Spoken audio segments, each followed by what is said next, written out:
महाराज, आज दुनिया के लोगों के पास भोजन की कमी नहीं है, सब पेट भर कर भोजन करते हैं। बोलो बोलो, सब जम के बोलो, तुम्हारे घर में भोजन है कि नहीं है? जम के तो बोलो। सबके घर में भोजन है। आज भोजन की कमी नहीं है, सबसे ज्यादा कमी हो रही है तो भूख की कमी हो रही है, लगी नहीं रही है। डॉक्टर साहब, 4 दिन से मेरे कुछ भा ही नहीं रहा, मेरे को भूख ही नहीं लग रही है। सिरप ले लो, ये सिरप पीना, थोड़ा भूख लगेगी। वो 8-10 दिन लग गई, उसके बाद वापिस वैसे। भोजन है पर भूख चली गई, भूख समाप्त हो गई, टेंशन में हो गई वो। ये दुनिया के जितने भी रोग हैं ना, ये डिप्रेशन से होते, चिंता से होते, टेंशन से होते। ये यही शुगर की बीमारी है ना, ये तुम्हारी खुद की उपज है, तुम्हारी खुद की फैक्ट्री है शुगर की बीमारी। पहले के जमाने में लोग, हम पूछो, पहले के जो बुजुर्ग लोग होते थे, जब नाथ द्वारा दर्शन के लिए जाते थे, तिरुपति दर्शन के लिए जाते थे, पंडरीनाथ का दर्शन करने के लिए जाते थे, तो वहां इतना मीठा खाते थे, इतना मीठा खाते थे, तो उनको शुगर होती थी क्या? घी, गुड़, इतना बड़ा बड़ा बट्टा गुड़ का पीस पीस कर रोटी में मिला मिला के खा जाते थे। और आज के जमाने में जरा सा खा लो, शुगर हो जाए। पहले के लोग इतना खाते थे, जितना खाते थे उतना मीठा बोलते थे मीठा, तो उनका शुगर का लेवल बराबर हो जाता था। अंदर शुगर जाती थी और मीठा बोलते थे तो शुगर बाहर आती थी। आज के जमाने में आदमी शुगर खा तो रहा है, मीठा खा रहा है, पर मीठा बोल नहीं रहा, तो वो जीवान से शुगर बाहर नहीं आ रही, तो वो नस में घुस गई, वो ब्लड में चली गई, और ब्लड में गई तो वो शुगर की बीमारी हो गई। खाओ मीठा, पर मीठा बोलो तो सही। भाभी जी कैसे हो, काका जी कैसे हो, मामा जी कैसे हो? मिठास इतनी जीवान से निकालो कि वो शुगर तुम्हारे ब्लड में ना जाए, तो शुगर लेवल में रहेगी। शुगर लेवल खा तो रहे हो पर निकल नहीं रहे।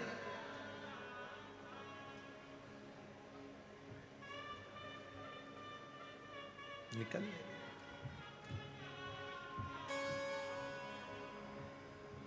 पति पत्नी से कहता है, थोड़ा मीठा बोल लिया कर। पत्नी पति से कहती है, दिन भर दुकान से आते हो, ऑफिस से आते हो, काम से आते हो, इतना चिड़चिड़ घर में करते हो, थोड़ा मीठा बोल लिया करो। गई सास बहू से कहती है, बेटा तू इतने अच्छे परिवार की, सब कुछ अच्छा, खूब काम करती है, तो खूब बहू इतना काम करती है, इतना काम करती है, पर सास से पूछा जाए कि तुम्हारी बहू कैसी है? बहुत जोरदार गुरुजी, इतनी बढ़िया बहू है, सवेरे जल्दी उठना, काम करना, ये करना, वो करना, सबको चाय नाश्ता भोजन, कोई आया तो आतिथ्य सब करती है। फिर दिक्कत कुछ? बस केवल एक चीज खराब है, जीवान बहुत खराब। पूरा महीना अच्छा बोलेगी, एक हफ्ता अच्छा करेगी, पर वो जीवान से न जाने क्या बोल जाती है, उसे सुझ नहीं देता। मुझे तो लगता कोई बाबा माबा लग गया इसको, इसकी जीवान ठीक नहीं। बस सब काम अच्छा है, उठेगी, बच्चों को पढ़ाएगी, खिलाएगी, सब कुछ करेगी, कपड़े भी धो देगी, तुम्हारे लिए भोजन मिला देगी, चाय भी बना देगी, सब कुछ कर लेगी, सब करेगी, पर वो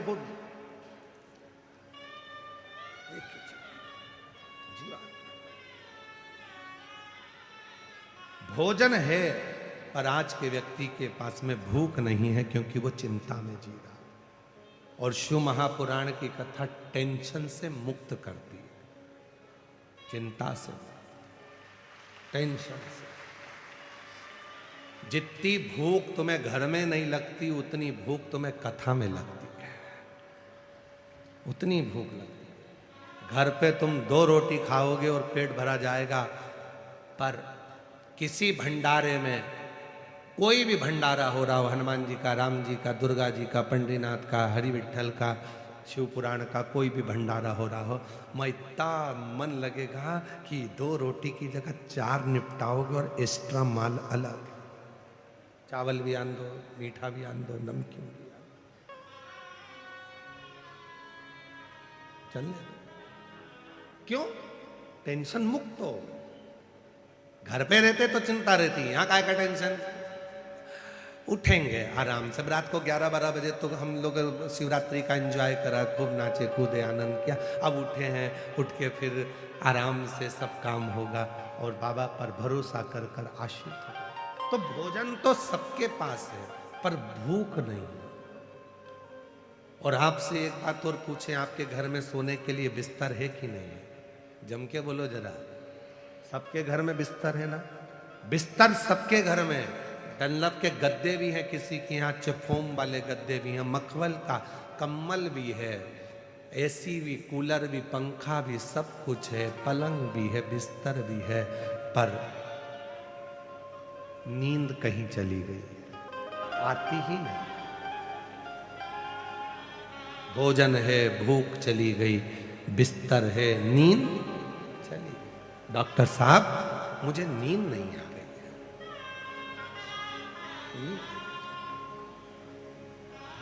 मेरी नींद कहीं चली।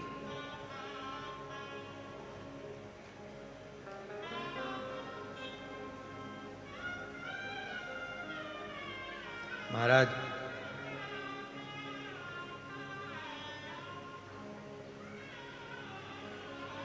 पहले मनुष्य की उम्र, गधा की उम्र, कुत्ता की उम्र, उल्लू की उम्र बराबर थी, 40-40 साल का। मनुष्य भी 40 साल का था, गधा भी 40 साल का था, कुत्ता भी 40 साल का था, उल्लू भी 40 साल का था। एक दिन गधा भगवान के पास में गया और उसने हाथ जोड़कर कहा, मेरी 40 साल उम्र मत बनाओ। भगवान भोलेनाथ ने पूछा, क्यों? 40 साल तक मैं लोगों का बोझा ढोते रहूं, मुझे पसंद नहीं है, मेरी उम्र आधी कर दो। भोलेनाथ ने पार्वती से कहा, पार्वती इसकी उम्र आधी कर दे। पार्वती जी ने गधे को 20 साल का बना दिया। थोड़ी देर बाद मनुष्य पहुंच गया, भोलेनाथ रोज 1 लोटा जल चढ़ाता हूं, 40 साल में मेरा क्या होगा, मेरी उम्र बढ़ा दो। पार्वती जी ने बोला, गधे की बच्ची है, दे दूं क्या? तू बोले तो मैं गधे की उम्र दे सकते, दे दो।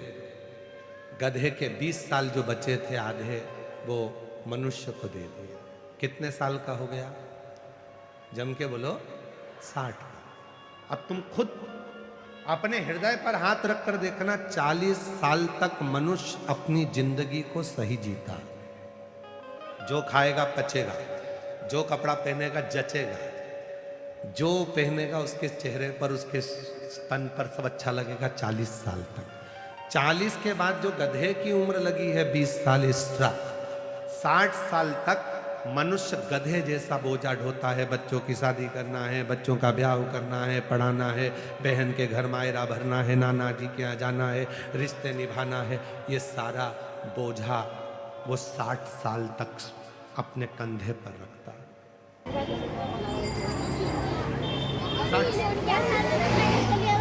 थोड़ी देर के बाद कुत्ता आ गया भगवान के पास में, भोलेनाथ मेरी उम्र 40 साल तुमने कर दी, मैं लोगों के दरवाजे पर बैठा रहूं, भौंकता रहूं, चिल्लाता रहूं, ये मुझे अच्छा नहीं लगता, मेरी उम्र कम कर। भोलेनाथ जी ने कहा, कितनी कम कर दे? बिल्कुल आधी आधी कर। कुत्ते की उम्र 20 साल कर दी पार्वती जी ने। थोड़ी देर बाद मनुष्य फिर आ गया, बाबा 60 साल में मेरा क्या हो? पार्वती जी बोली, कुत्ता की चलिए 20 कुत्ते की, कुत्ते का बोल के बोलो 80। कुत्ता कहाँ रहता है? कुत्ते को भोजन कहाँ दिया जाता है? दरवाजे। रखा कहाँ जाता है? बाहर। जब 80 की उम्र का मनुष्य होता चले जाता है तो घर के बच्चे अपना कमरा रखते हैं, बुजुर्ग माँ बाप को घर के बाहर दरवाजे के पास हॉल में खटिया डालकर बिठा देते हैं कि कोई आए तो मिलना, भोजन भी वहीं आएगा, खाना भी वहीं आएगा, और बुजुर्ग माँ बाप वहीं बैठे रहते हैं, और कोई भी आता है तो वहीं से चिल्लाते हैं, बहू वहीं से आवाज लगाते बाऊ।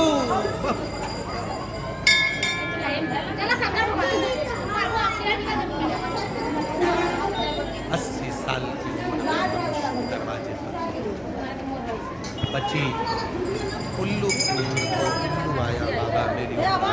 तो भगवान ने कहा आधी उम्र आधी।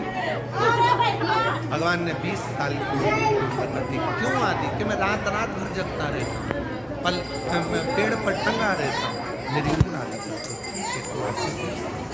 मनुष्य आ गया 80 में मेरा क्या? बाबा भोलेनाथ जी ने कहा मन और मसान कभी नहीं करा किसी राधे मन और मसान कभी नहीं करा। 80 में मेरा क्या हुआ? पार्वती जी ने कहा उल्लू की बच्ची चलेगी चले। कितने का? जब 100 की उम्र के लगभग 80 पार करता है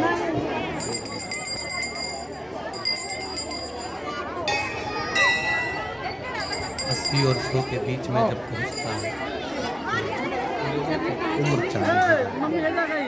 डॉक्टर के पास जाकर कहेगा डॉक्टर कितनी भी टेबलेट दे दो, उसको नहीं मालूम डॉक्टर को कितनी भी गोली खा लेनी नहीं आ सकती। 2-3 घंटा सोएगा, रात को 1:30-2 बजे उठ के बैठ जाएगा, फिर चली जाएगी, फिर थोड़ी सी है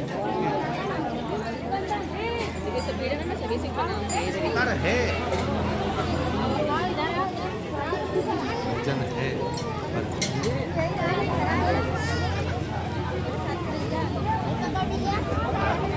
खोल दे खा ले। आज लोगों के पास एक और है नाराज कर लेती है।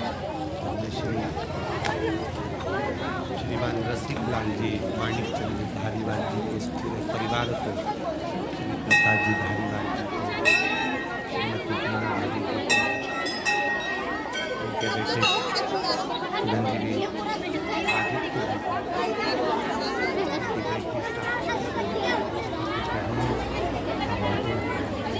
सबको आपके यहाँ धन भी और धर्म भी है। आपके यहाँ धन भी है और धर्म भी है। धन का प्रयोग कैसे करना है? देखो भोजन कराकर प्यासे को पानी पिलाकर कितनी प्रसन्नता,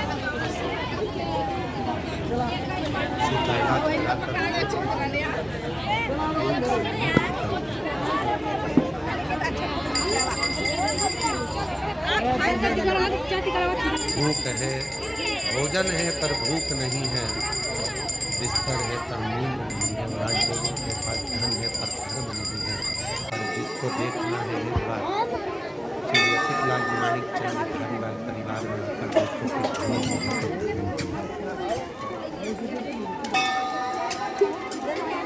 धन के साथ में धर्म भी होते, संस्कार भी होते।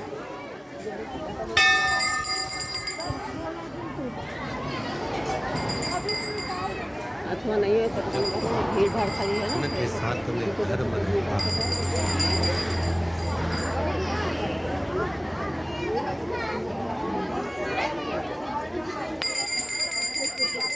अपने आप प्राप्त होगा।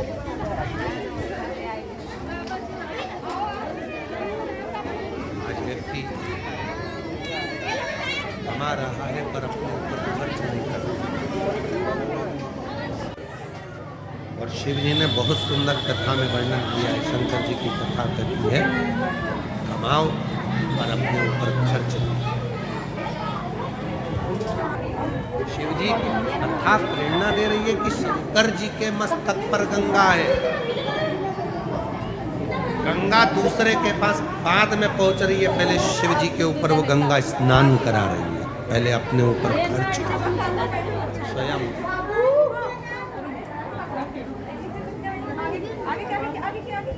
अरे मोर भाई आगे खींच आगे ऐसे करते हैं बोलिए हां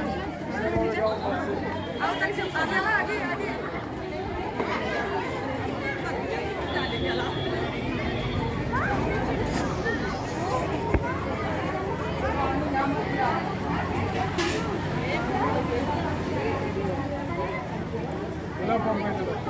तुम्हारे नहीं तो तुम्हारा भी आ जाएगा।